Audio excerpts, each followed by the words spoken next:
visto el Singer, la máquina de coser, ¿no? Sí, sí, la máquina de coser, sí. Como lo decías tú, te he cogido el chiste. Sí, tanto. Claro. ¿Quieres Pues empezar con esta? Empecemos con esta. sí, sí, Que ya como sé que la comentaste con Gabriel, pero hablamos de ella también. muy bien, sí, sí, sí. Bueno, por mi parte, lo que puedo decir es que me encantó el documental con sus carencias, porque cuando fuimos hablando con Gabriel vimos que había algunas carencias en el documental, pero la verdad es que te descubran un pintor y además que mientras te lo descubren te guste, te enamore de tu pintura, pues ya, oye, miel sobre hojuelas. A mí, como tú dices, y como decía Gabriel, a mí me parece un buen documental, interesante. No es total, porque si lees cosas sobre él, es que no está todo lo que vivió. Lo que pasa que sí es cierto que acerca mucho a un pintor poco conocido en Europa, sobre todo en España, porque estuvo en Inglaterra y estuvo en Francia, y esto seguramente lo hizo más conocido en esos dos países, pero yo Sí. creo que en España es poco conocido. También por otra razón, que no sé si estarás de acuerdo, y si Gabriel, cuando hicisteis vuestra grabación, porque no la he escuchado entera, lo dijo, de que el concepto, el retratista en pintura, no está tan valorado como el creativo que hace o paisajes o hace temas más genéricos, ¿me entiendes? Entonces, a mí lo que me gusta del documental es que justamente coge, que después también hizo otras cosas. Sabemos que también hizo paisajes, hizo también tipo de bodegón, este tipo de pintura. Tampoco era, por decirlo, un pintor que quisiera experimentar con elementos, digamos, surrealistas, psicológicos, de abstracciones, ¿no? Era un hombre realista. Su pintura podría llamarse pintura realista, no pintura abstracta, ¿no? Y a mí esto me interesa, primero porque me interesa más la pintura realista, de la que yo creo que se pueden sacar abstracciones. Es decir, no quiero que un señor ya me abstrae, haga mi función de abstraer, que es la que tengo yo como capacidad intelectual humana, ¿no? Porque la abstracción es una capacidad humana. Entonces, a mí me interesa mucho. Hay un cuadro que es para mí el más conocido de él, no sé si a ti te pasaba, que es aquella señora toda vestida de negra, muy escotada. Ese es Sí, el cuadro más famoso sí. que yo lo había visto ya varias veces reproducido. Ah, Otros sí. cuadros, sí, yo lo había visto. Yo lo conocía ya a Singer, que como tú has dicho en broma, es un nombre de máquina de coser, muy famosa en España en la época de las máquinas de coser de pedales. Es un pintor muy interesante. Primero porque hizo el retrato de muchas personas. Y después, por algo que habéis destacado vosotros en vuestra charla con Gabriel, y es que se convirtió, sin él darse cuenta, supongo, en una Dalit de la costura moderna, del Sí, sí, vestimento. sí, sí. Porque además también tenía un toque, tal como explica el documental, un toque conceptual de teatralidad, porque parece ser, como explica en el documental, y te acordarás, que él tenía una habitación llena de trajes y de ornamentos que pedía a sus modelos, o que eran personas que iban a hacer un retrato privado, no eran modelos para después exhibir en una No, exposición. Otra cosa es que después las obras sí se exhibieron, pero eran personas normales que querían un retrato, porque él tenía una fama. Es como, no sé, ahora hay los retratistas de la familia real, que supongo que muchas otras personalidades del mundo digamos, de la política o de la alta industria o de la aristocracia de la española van aristocracia, a pedirle a ese pintor que les haga un retrato de ellos, ¿no? Por eso digo, el retratismo en pintura, según mi criterio, con todo el margen de error, no tiene la misma valoración que la pintura, digamos, creativa, que no tiene un objeto concreto. Por eso también, sabes que los bodegones o los paisajistas no están tan valorados como otro tipo de pintores, digamos, más de ruptura, ya. como pasa un poco en el cine, Hay una crítica, con todos mis respetos a todas las críticas, que valora más las rupturas que no las continuidades. No sé si Sí, sí, estamos sí, de acuerdo en sí. esto, ¿no? Y en Bueno, cine, es verdad es que esas rupturas siempre son un escalón hacia algo. sí, Siempre, siempre. sí, O pero hacia abajo la o hacia abajo. evolución, Siempre es algo que hace pensar. pero la evolución de la continuidad también siempre es un paso adelante, Y tanto. porque la pintura de los años 80 no es la pintura, el retratismo, por utilizar el término retratismo en pintura, de los años 60 no es igual que el retratismo del siglo XXI. ¿Por qué? Porque cambian las técnicas, cambian los productos que se utilizan, cambia todo. Es decir, la tecnología también evoluciona. En cine, ¿por qué ahora el cine es diferente al cine que se hacía en celuloide?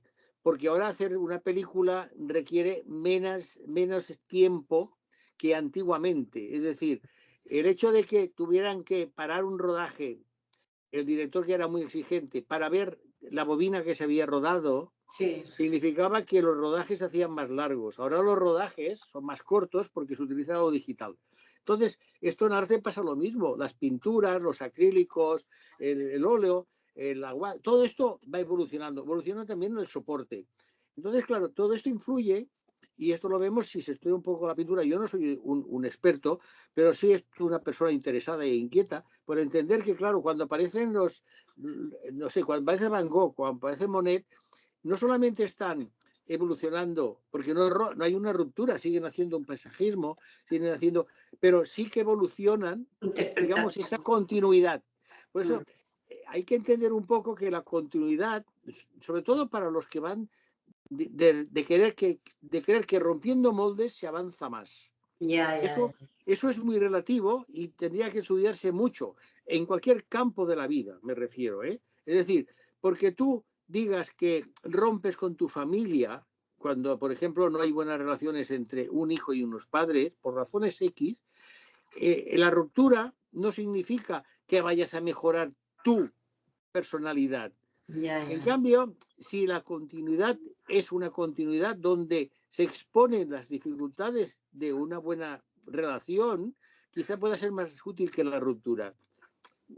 Es un proceso que llevo a cabo de forma oral, pero que es muy intelectual, en el sentido de que se utiliza demasiado ahora el concepto cambio, cuando yo creo que el cambio, insisto, lo he dicho en otras ocasiones, me parece contigo, pero lo digo constantemente, para mí el cambio viene de un trauma. Un cambio nunca existe, porque nosotros evolucionamos, nacemos, tenemos una evolución en la que poco a poco aumentamos, siempre tenemos un gráfico en la vida. Subimos la montaña, pero después ha de bajar la montaña. Y cuando has bajado la montaña te quedas en el llano, tapadito de tierra y muy tranquilito. No, es verdad, es que no invento nada nuevo, soy un poste de repetición, ¿no? Entonces, a mí el tema de que este retratista no haya tenido la misma dimensión que pintores que tocan lo abstracto, me parece que no digo una inmoralidad, pero es injusto. Desde un punto de vista de creación es artístico, es negativo, porque él en el fondo era un artista, él creaba, por eso hablaba de esta parte de teatralidad que tenía, de que vestía a sus modelos, si fueran hombres o mujeres, de una forma determinada, de acuerdo a lo que él veía en el personaje. Entonces, a mí la película, o el documental, perdón, que es más justo decir documental que película, aunque sea, ahora ya tampoco vale decir película, porque ahora ya no es la película de 35, sería eso, una nube, una cosa digital que no se coge con las manos, no sé. Pero el documental también tiene elementos que a mí me molestan, que es cuando, y tú supongo estarás de acuerdo, y Gabriel también, comenta la parte de la sexualidad de sus obras. Y que hay que dice, no, es que pintaba a los hombres afeminados. Atención, ¿por qué un hombre que va con bata y le pinta las manos finas no era un hombre que iba con bata y tenía las manos finas? Es decir, todos los hombres, si no hacen trabajos, digamos, manuales o no hacen esfuerzos físicos, no tienen hombros anchos, no tienen manos gruesas, no tienen musculatura como el que se dedica a hacer actividades físicas importantes por su trabajo o porque le gustan las actividades físicas deportivas, ¿no? Entonces, ahí es donde la película me parece que también paga el peaje, que todo el cine y todo estamos pagando hablamos de género, no de sexos. Y eso es lo que me molesta un poco de la película, del documental. Pero bueno, dejando aparte estos matices, que para mí son matices, y hace que, por ejemplo, si yo le hubiera dado un 9, pues le daría un 6, no quita valor a que es un documental muy interesante que cualquier aficionado al arte, que seguramente no conoce a este señor que tiene el nombre de máquina de coser, lo disfrutarán, ¿no? Por lo tanto, recomendable. Desde mi punto de vista, recomendable. A mí sí, ya digo que visualmente, si no quieres ver a la modelo, ves sus trajes y la posición en que claro, la creación, que él crea un espacio teatral, él crea un espacio teatral. Después son 2 exposiciones, si no recuerdo, una en Boston, en Estados Unidos, y la otra en el Tate, de Londres, con lo cual son 2 aspectos de que él estuvo en estos países, ¿no? Lo que pasa es que está mal explicado, porque no explica bien cuándo estuvo en Francia, después cuándo se fue a Inglaterra. Queda un poco confuso desde un punto de vista. Las fechas no parecen una cronología. No está bien para mí. Yo lo estuve después mirando, evidentemente, en Internet, que también tiene sus fallos, y no lo he buscado en un libro de arte, que quizás sería una documentación más adecuada. Pero yo considero que al documental le fallan algunos aspectos de estos. Pero bueno, recomendable, eso sí, seguro. Es un documental que a cualquier persona interesada, primero en el documentalismo y segundo en el arte plástico, le va a interesar. Eso está clarísimo. Pues tenemos en realidad 6 películas. Sí, si quieres vamos con... A ver, esta semana ha sido terrible. Este viernes pasado día, ¿qué era? El día 17, terrible. Sí. Muy malo todo en general, muy malo. Vamos a empezar con una de las malas, que es Baby Girl. Baby Girl es una película que seguramente irá bien, porque a la gente, y lo digo en tono, sí, bastante peyorativo, y tampoco los que se sientan gente, en todo caso va a ser su problema, no el mío. La gente ante una película que aparentemente es de ruptura, que se atreve a hablar de sexo de forma allí, aquello de, fíjate, los programas que hacen supuestamente de sexo en las televisiones, esas historias de gente desnuda que se van a una isla y que tal y que cual se eligen porque si el cuerpo... Todo esto son tonterías. En el fondo, el cuerpo no es más que una parte poco interesante del ser humano, poco interesante, objetivamente, que además sufre diferentes variaciones, más que el carácter, que nadie lo dice. Sufre más variaciones el cuerpo que el carácter. No sé si estás de acuerdo. Pero es una buena reflexión la que yo propongo a nuestros oyentes o visitadores, de que piensen eso, de, oiga, mi cuerpo ha cambiado mucho, pero yo sigo pensando igual que cuando tenía 30 años. Y en cambio, oiga, con 50 ya no tengo todo lo que tenía. Pues es eso. Se sigue pensando lo mismo, se evoluciona menos mentalmente y en cambio el cuerpo objetivamente se deteriora más. ¿Por qué? Porque objetivamente las agresiones del entorno físico son más fuertes que las agresiones del entorno psíquico. Eso está clarísimo, ¿no? Y por eso el cuerpo envejece mucho antes, mientras que a lo mejor la cabeza a los 80 años está muy clara, muy eso, ¿no? Muy bien amueblada. Entonces, ¿qué pasa con esta película? Bueno, primero, es una película que interpreta a Nicole Kidman, que es una actriz muy conocida, pero que objetivamente ya no tiene un cuerpo para enseñar el trasero, dicho con todo respeto. Es decir, a ver, si hay algo bello es un cuerpo joven, no nos engañemos. No nos engañemos. Es decir, la belleza tiene que ser blanca. La belleza negra, a ver, es como cuando ves los cuadros, los famosos cuadros negros de Goya, ¿no? O sea, son trágicos. La tragedia siempre es negra. Aunque en algunos países orientales el blanco también es color de duelo, ¿no? Significa dolor, sí. Pero en todo caso, blanco y negro serían los 2 extremos de un sistema, ¿no? El color empieza en negro, termina en blanco y entre medio está todo el resto de la variación de descomposición del color, ¿no? Entonces, ¿qué pasa? Que a mí me gustan los cuerpos bellos en el hombre y en la mujer, como en los animales. A ti te gusta ver un animal guapo, hermoso, un perro hermoso, no un perro famélico, no, seamos sinceros, es decir, no queremos ver ni un perro excesivamente grueso, que se le ve que está fondón, ni queremos ver un perro, y pongo un perro, como puede poner un gato o un caballo, que está en esqueleto. Los huesos. No gusta. Y si se hace este tipo, sería un tipo de pintura negra o un tipo de fotografía del dolor, como se ha hecho, desgraciadamente, todos sabemos que las grandes fotografías, aunque me vaya del estreno, las grandes fotografías siempre son sobre casos terribles. Las fotografías pocas veces... Sí, los premios Pulitzer. La famosa fotografía del beso cuando termina la Segunda Guerra Mundial, la famosa fotografía del beso, pero después hay la famosa fotografía de Vietnam con la niña que se le ha quemado con napalm. Siempre, y los fotógrafos, lo digo porque...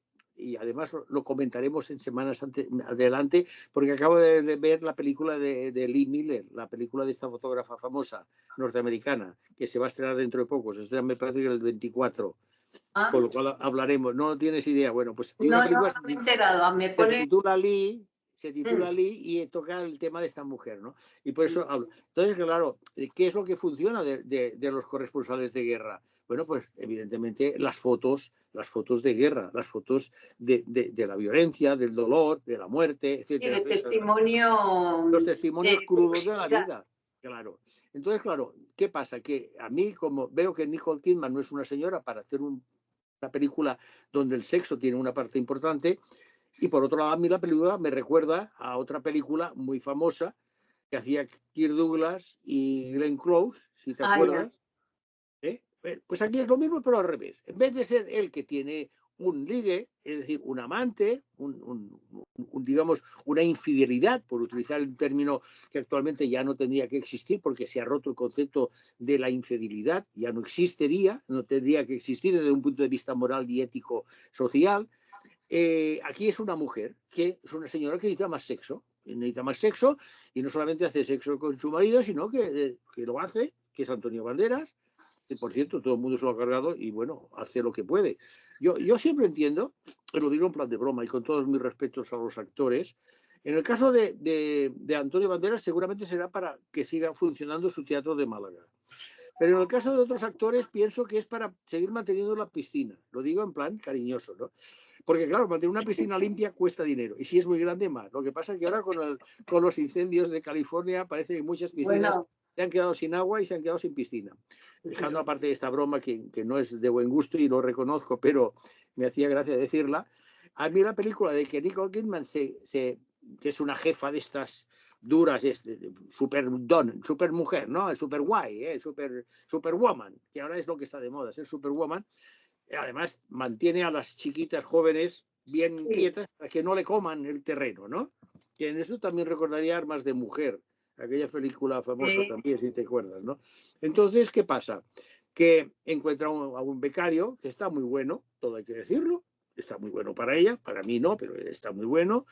Para otras personas, seguramente en mi propio sexo sí estaría bueno, que el actor lo hace el Harry Dickinson, que es un actor. Dickinson, sí. Dickinson, que es un actor, bueno, cuerpo, hace lo que hace con su cuerpo. Baila de ella. En fin. Empieza esa historia, ¿no? Lo que pasa es que, claro, la historia cuando se complica, cuando las cosas que, digamos, no son excesivamente correctas, aunque ya digo, porque entre ellos, entre el matrimonio hay como una especie de entente cordial y todo eso, claro, todo se va complicando, sobre todo cuando ella pierde los papeles. Claro, si se pierden los papeles, generalmente la interpretación es mala. Se puede aplicar al cine, se puede aplicar al teatro y se puede aplicar a la vida, ¿no? Cuando se pierden los papeles, la interpretación es mala. Y a mí me parece una película horrorosa. El título, Baby Girl, podía ser para ella y podía ser para quien fuera. Y después salen, pues, también los matices que siempre digo de lo que se está pagando del género. Que resulta que su hija de 15 años es lesbiana. Y claro, dices, bueno, seguimos con el mismo tema, es decir, género. Se habla de una historia de sexo, pero tiene que salir el género, ¿no? Y a mí la película me pareció horrorosa y no me parece una película digna de actores de categoría como es Nicole Kidman o Antonio Banderas, no significa que no tengan que trabajar, es decir... No, me refiero que... bueno, estas propuestas, ¿no? También un poco arriesgadas a lo que dices. Y bueno, pero si te viene, a ver, te viene una directora, como es la directora de Baby Girl. Halina Reich. Claro, que es una señora que seguramente la Halina Reich debe tener, porque es la guionista también, con lo cual la historia es suya, aunque esté copiada de la película que yo comentaba ahora, que no me acuerdo el título, la famosa película de Glenn Close y Kirk Douglas. Fatal, me parece que... Exacto, Atracción Fatal. Bueno, aquí es una atracción fatal a lo Baby Girl, ¿me entiendes? Una atracción fatal a la inversa. Claro, coger una historia que ya se ha hecho de que, oye, esos hombres qué malos son, que eran todos infieles. Pero las mujeres que sean infieles ahora son buenas mujeres, porque son ellas las que lo hacen, ¿no? Esos conceptos morales de la moralidad de antes no es buena, pero la moralidad que tengo yo es la buena, es lo que a mí me revienta. Bueno, es que yo llevo ya varios años viendo, dado la situación que estamos, ¿no? El momento histórico, en que cuando los personajes se dan un beso, no en esta película, digo en general, he visto que el hombre no puede tomar la iniciativa. No, ahora no, lo toma la mujer. Y entonces cuando Sí, la sí. toma la mujer, lo estampa contra la pared con una fuerza, con un ímpetu. Sí, ¿qué Digo, dices? No me lo madre creo. mía, No me lo creo. si esto lo hiciera este beso un hombre, la que se formaría. No, porque el error que está ocurriendo en No, o parte sea, de es esta progresía, no, es que el error que está ocurriendo por parte de esta progresía, digamos, yo es que tampoco creo que sea ni de izquierda, yo creo que es una progresía que no se encuentra ni a sí mismos. Y entonces, cuando tú estás vacío de ti mismo, cualquier cosa te sirve para salir, desde el alcohol a creerte que eres el bueno de la historia, ¿no? En vez de tener la humildad de decir, no, yo no tengo cosas claritas, pues me voy a quedar en un rinconcito aprendiendo de los que tienen las cositas más claritas, ¿no? Entonces, ¿qué pasa? Que ahora, es decir, la sexualidad es algo tan íntimo como la capacidad de razonar y el yo, es decir, mi yo no me lo pueden manipular nadie a no ser que me peguen palizas y me vuelvan tonto o me dé una sustancia química que me onnubile la cabeza y yo no pueda tener mi inconsciente consciente, por decirlo así, ¿no? Entonces, ¿qué pasa? Que la película es eso, dar la vuelta de la tortilla, pero la tortilla sigue siendo la misma, que es lo que no se dan cuenta. Claro, si la tortilla es la misma, quiere decir que está hecha con malos huevos y que no se han freído bien o no se han hervido bien. No es broma lo que digo. Claro, si tú das la vuelta a la tortilla sigue siendo la misma, no has mejorado la tortilla. La tortilla tienes que volverla a hacer. Y volverla a hacer es poner en su punto que las relaciones entre personajes, entre personas de diferente sexo, tienen que ser como son, es decir, equilibradas. El equilibrio es fundamental, porque no es solamente el sexo lo importante es cómo comunicas con alguien, en qué punto os encontráis y os podéis intercambiar a cada uno valores, elementos positivos para que vuestras vidas sean mejores. Eso es lo difícil, ¿no? Y no solamente decir, como unos que no, es que solamente las parejas tienen que tener hijos, que son reproductoras. No, las parejas tienen el don de la reproducción, pero también tienen el don de la no reproducción. Es decir, todo cabe en un grupo de personas. Y por lo tanto, no es obligado ni un extremo ni el otro extremo. Hay que buscar ese equilibrio de los dos quieren tener hijos, los dos tienen hijos. Uno no quiere tener hijos, no tendrán hijos. Búscate una mujer o búscate un hombre que quiera tener hijos. Claro, es decir, lo que no se puede uno dejar llevar es por el deslumbramiento. Es decir, lo que no podemos ser conejos que estamos atravesando una carretera y que de repente un coche nos enfoca con la luz y nos quedamos parados, asustados y nos matan. Lo que no podemos ser conejos, ¿me entiendes? Desgraciadamente sabes que Hispania es tierra de conejos, como explicaba el señor Carlos Saura en La caza. Maravillosa película española. Pero bueno, dejemos Baby Girl porque no vale la pena que pierdan tiempo ni escuchándome a mí ni viéndola porque ya digo, es una película para muy floja. Vamos con una película que es también horrorosa. ¿Por qué? Porque pudiendo ser interesante, la han hecho también una directora, y no estoy hablando ahora metiéndome contra las mujeres directoras, pero es cierto que están todas con una influencia negativa. Una tal Margherita Vicario, que es italiana, la película es una coproducción italia-suiza del año pasado, dura 1 hora 46. Sobre el papel la historia es muy interesante, pero lo que pasa es que a la hora de hacerla... ¿Cómo se llama? Gloria. Gloria, sí. En exaltación, Gloria, ¿no? Sí, sí, porque sí. Cantan un Gloria, porque cantan un Gloria. Sí. Es un colegio en 1800, estamos hablando de 1800, ¿eh? 1800 quiere decir que han pasado ¿cuántos siglos? 2 siglos, ¿no? 2 siglos. O sea, hace 2 siglos, esto pasa en un colegio, en un viejo colegio, en un instituto musical de niñas, que parece que hay unas niñas que son más pobres y otras que son más ricas, como ocurría en esas épocas siempre, y ahora sigue ocurriendo. Porque en según qué colegios hay niños que pueden llevar unas zapatillas de una marca y otros niños que no pueden llevar estas zapatillas de otra marca. Con lo cual, entérense padres, educadores y sociólogos de que las diferencias siguen existiendo. Es decir, que todo lo que se diga es que antes, fíjate, los colegios, como una película española, es que las pobres niñas que iban porque eran de familia pobre, es que ahora también en los colegios hay familias pobres que van con familias más ricas, ¿eh? Y esto no se dice. No, pero yo sí que lo digo, porque a mi edad ya puedo decir esto y muchas barbaridades más. Que no es una barbaridad, pero que podría ser interpretada. No, pero había una cosa, claro, yo estoy a favor del uniforme en los colegios. Yo también. Me uniforme de declaro calcetines, sí, zapatos, vestido, abrigo, ese sombrerito, cartera, libros, todo. El uniforme tiene que ser. era una forma de integrar de eso, cualquier clase social. Exacto, de cualquier clase social y una forma de hacer entender que ellos pertenecían a un colegio determinado, un colegio determinado, que eran niños o jóvenes, adolescentes, que iban a un colegio y que tenían que cumplir unas normas de educación, de comportamiento social. Porque ahora un niño, porque tú ves a un niño ahora vestido de calle que hace una malabarasada, por ejemplo, pues está tomando una Coca-Cola en lata y la tira al suelo, y tú le puedes reprender y decir, oye, muchacho, y él te puede contestar mal, insultar, pero si lleva un uniforme del colegio tal o del colegio cual, aunque sea un colegio del Estado, sabe que no va a poder hacerlo, porque saben de dónde viene este niño. En cambio, un niño vestido de paisano, como se podría decir, viene de donde sea. Viene de un barrio rico, viene de un barrio de clase media o viene de un barrio de clase más baja económicamente, que no quiere decir menos valor en el mundo social, ni en el país, ni en el mundo, ¿no?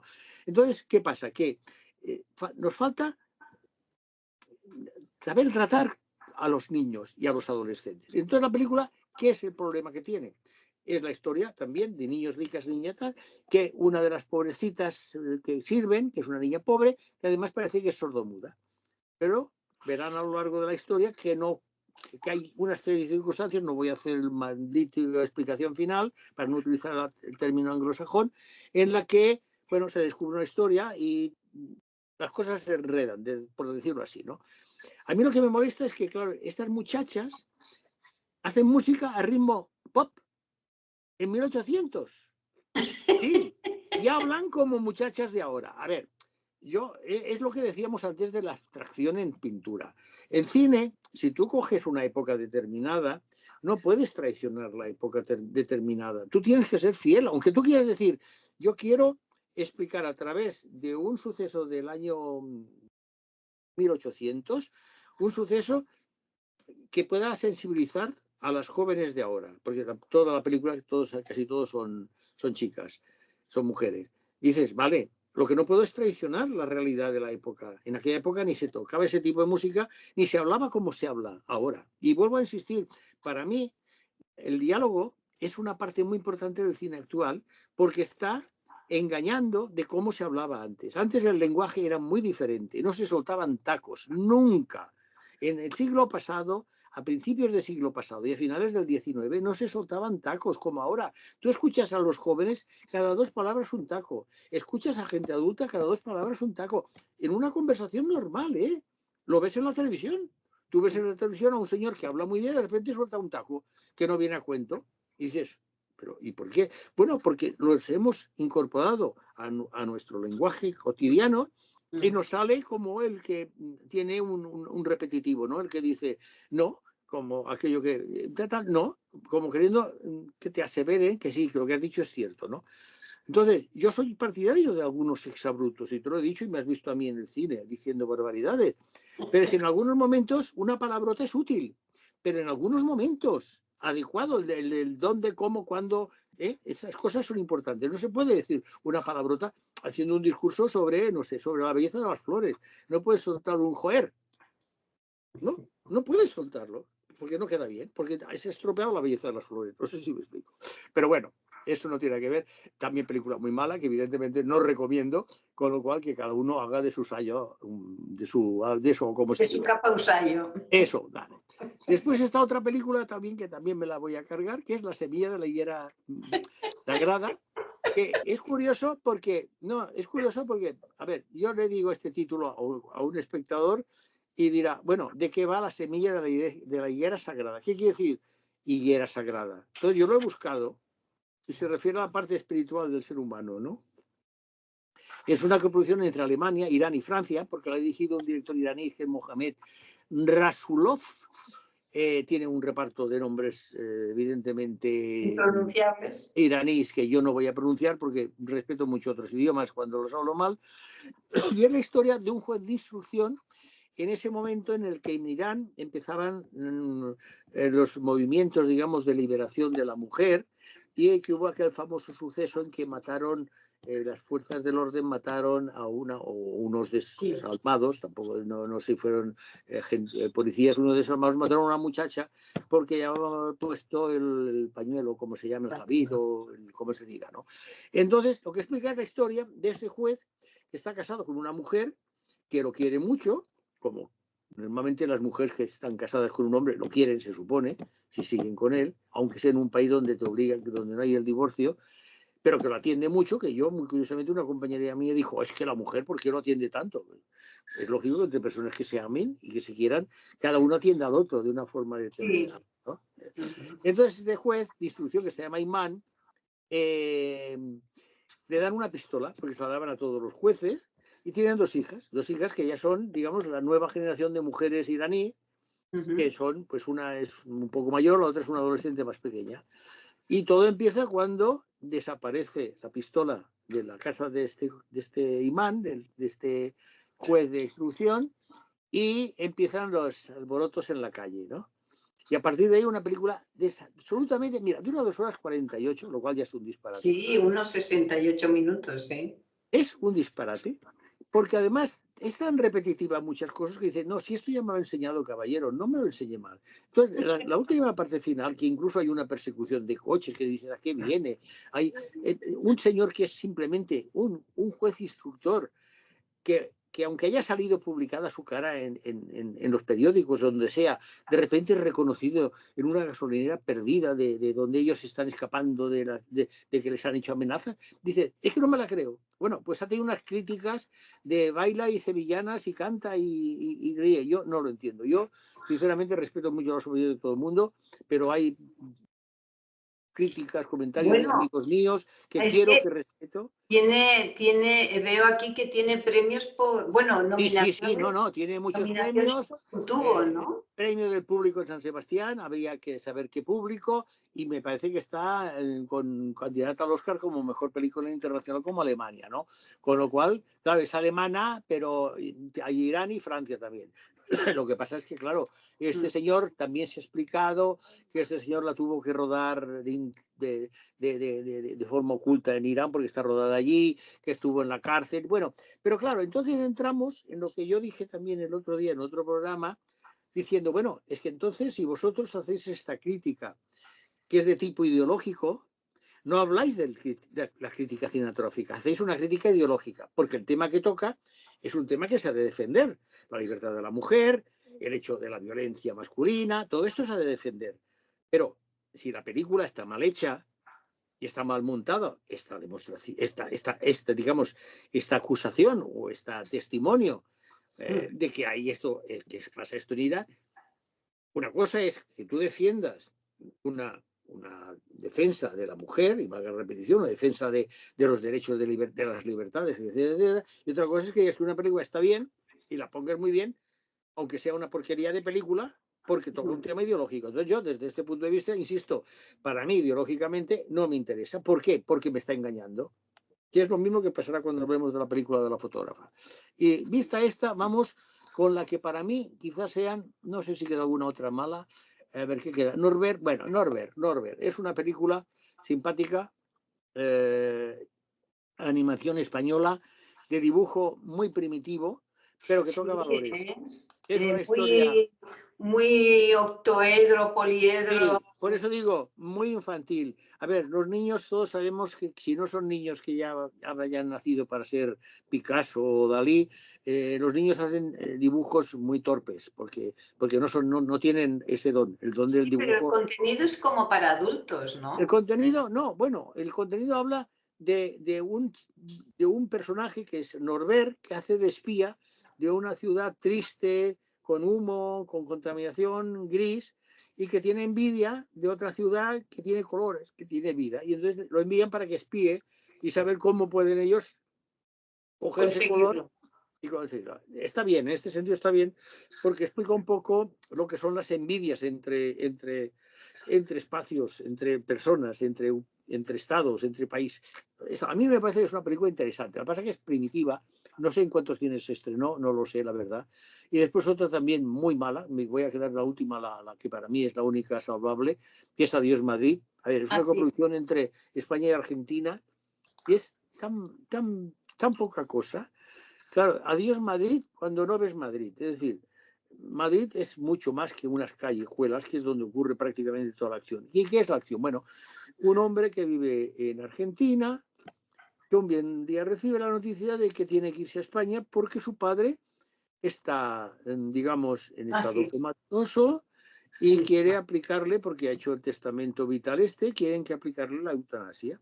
Y el padre, a pesar de que vive con otro hombre, porque es gay, es homosexual, no el hombre con el que vive, como no están casados, no tiene derecho, no puede firmar el permiso de eutanasia. Tiene que ser la persona más cercana familiarmente, que es el hijo. El hijo se va a Madrid, llega a Madrid, está muy bien casado con una mujer y unos hijos, ¿ya? Y allí se encuentra con el amigo, el compañero de su padre, que le dice que está en el hospital, que lo acompañará, tal, pero él se va a dar una vuelta, entonces encuentra un grupo de personas, primero a uno, que resulta que son alumnos de su padre, que era director de teatro y autor de teatro. Y a partir de aquí la historia es horrorosa. A mí me parece horrorosa. Aparece también una mujer que le grita, que está una persona de estas que viene en la calle medio alterada psíquicamente. Hay una historia también de lo que quieren decir el realismo mágico, que no es realismo mágico, que él tiene, digamos, visualizaciones del padre y de la madre, porque la madre ya se murió y el padre los dejó abandonados. Por eso él no quiere saber nada del padre. Es una historia, para mí, de alguien que realmente tiene problemas él. Es decir, todos sabemos que Woody Allen, digo Woody Allen porque para mí Woody Allen es un punto de referencia en cuanto al cine auténticamente personal, que Woody Allen tenía problemas con él, ¿no? Pero los sabía explicar y los hacía universales. Claro, Diego Corsini, que es el director y co-guionista, debe tener estos problemas, pero los ha sabido expresar muy mal. Si él tiene problemas con su relación con paterna, que escriba una carta y que se la envíe, o escriba un poema de desesperación, como hacían muchos poetas del romanticismo, ¿no? Y después está Luciano Cáceres, que a mí me parece un actor de muy poca fuerza expresiva, que claro, no termina de darle la fuerza al personaje como un personaje, porque claro, al final después resulta que sí, que en el fondo un hijo es un hijo y un padre es un padre, ¿me entiendes? Lo cual se ve desde el principio. Porque objetivamente el hijo que no reconoce que su padre es su padre y el padre que no reconoce que su hijo es su hijo son personas desgraciadas en sí mismas, porque no aceptan que yo no soy perfecto, por lo tanto mi hijo no tiene que ser perfecto. Y el hijo no acepta que como yo no soy perfecto, mi padre, aunque sea mi padre, no tiene por qué ser perfecto, que es lo que aquí se plantea. Nadie es perfecto. Y la gente no tiene claro que nadie es perfecto, empezando por uno mismo, ¿no? Y cuando esto se tiene claro es cuando vas a vivir más feliz, porque sabes que ni soy mejor ni soy peor, soy más. Es que a veces los hijos ven en el padre un espejo de lo que enaltecen, claro. Bueno, o en el padre, sí, en el padre o en el profesor o en el tutor. No hay que exagerar nunca los sentimientos. Y en cambio ves El juicio del perro, que es una película que se ha estrenado poquísimo, me parece, o está ya directamente en Filmin. Es muy simpática, es muy divertida. ¿Por qué? Primero porque gustará a los animalistas, que hay unos más radicales y otros, digamos, para mí, entre comillas, menos radicales, para no decir la palabra que iba a decir, menos radicales, ¿no? Es una película francesa de 1 hora 25, significa el debut en la dirección de una actriz que se llama Leticia Dox, no Bosch, Dox, pero que se escribe como si fuera Bosch, que hace también el personaje central, y es la historia de una abogada joven que trabaja en un bufete de abogados y que siempre, por las cosas de la vida, le caen los peores casos y siempre pierde.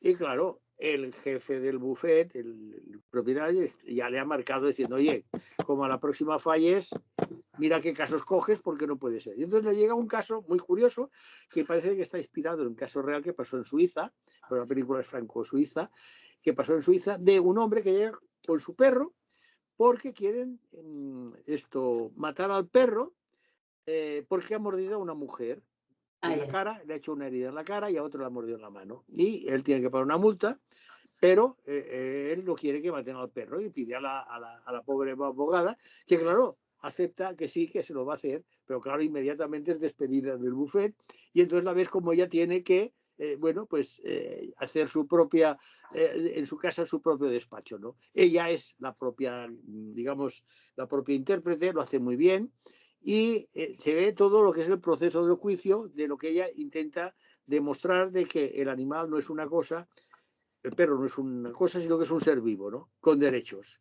Lo que pasa es que no voy a explicar al final, pero que es una crítica también al tema jurídico, ¿no? A mí me recordó, salvando las distancias, Jurado número 2, en el sentido de que hay una crítica a cómo el concepto de la justicia, cómo se aplica, en este caso en Suiza, en el otro caso en Estados Unidos, pero el concepto de la justicia que cada vez, y lo vemos, por ejemplo, como está pasando en España, entre jueces, fiscales y abogados, ¿no? El tema, ya no entro con que los políticos se metan por en medio, no. Hablo de las tres patas que tiene la justicia, que sean los abogados, los fiscales y los jueces, ¿no? Las tres patas famosas para que se aguante algo bien. El trípode, una silla, una mesa, una sillita, de que la justicia está viviendo un momento difícil. Es decir, ahora no se entendería no se entiende ni la ley de Talión, ni se entiende lo de la Biblia, cómo era, lo de partir al niño en dos. Ahora no me acuerdo quién era el que lo hizo. La ley de Salomón. Era Salomón, exacto. No se entienden. Ahora, entonces, la justicia está en un... Yo creo, lo que pasa es que nadie se atreve a decirlo. Y hablo de todo el mundo, no solamente aquí, pero también en países orientales y en países del sur, del cono sur, del cono norte, lo que sea.